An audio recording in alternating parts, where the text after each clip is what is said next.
হাতে দেখুন একাধিক চিহ্ন আঁকা হয়েছে। এই চিহ্নের মধ্যে কোনো একটা চিহ্ন যদি আপনার হাতে থাকে তাহলে আপনারা কোটিপতি অর্থপতি অবশ্যই হবেন। মানে আপনাদেরকে কেউ আটকাতে পারবে না। হ্যাঁ, তবে হাতের গঠন দেখতে পাচ্ছেন যেমনটা আছে, হাতের কালার যেমনটা আছে, মানে হাতের কালারটা গোলাপি হবে বা লালচে বর্ণের হবে, উজ্জ্বল হবে, অথবা হাতে কোনো ফাঁক থাকবে না, চামড়াগুলো পাতলা হবে, মানে এরকম টাইপের হাত হবে। তাহলে এরকম চিহ্ন আপনাকে যে কোনো চিহ্ন, এটাও রাজযোগ, এটাও রাজযোগ, দেখতে পাচ্ছেন এটা মানি ট্রায়াঙ্গেল, কোটিপতি চিহ্ন, এটা তো চক্রবর্তী চিহ্ন বলা হয়, এটা ধর্ম চিহ্ন বা অর্থ চিহ্ন, এটা তো প্রচুর ধনী চিহ্ন, এটা তো ইনকামের একাধিক সোর্স, এটা প্রচণ্ড বুদ্ধিমান ব্যবসায়িক চিহ্ন।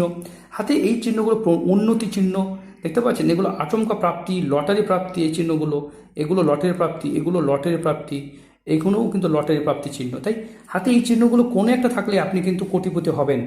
হ্যাঁ, তবে হাতের গঠন ধরন প্রকৃতি আলাদা, মানে এরকম হতে হবে। তাই প্রত্যেকটা হাত আলাদা, প্রত্যেকটা হাতের বিচার আলাদা। এই হাতে এই গঠনে কি ফল দেবে, আপনাদের হাতটা কেমন। তাই হাত বিচার করার জন্য পেমেন্ট করতে হয়। যারা নিজের হাত বিচার বিশ্লেষণ করতে চাইছেন স্ক্রিনে নাম্বারে যোগাযোগ করবেন।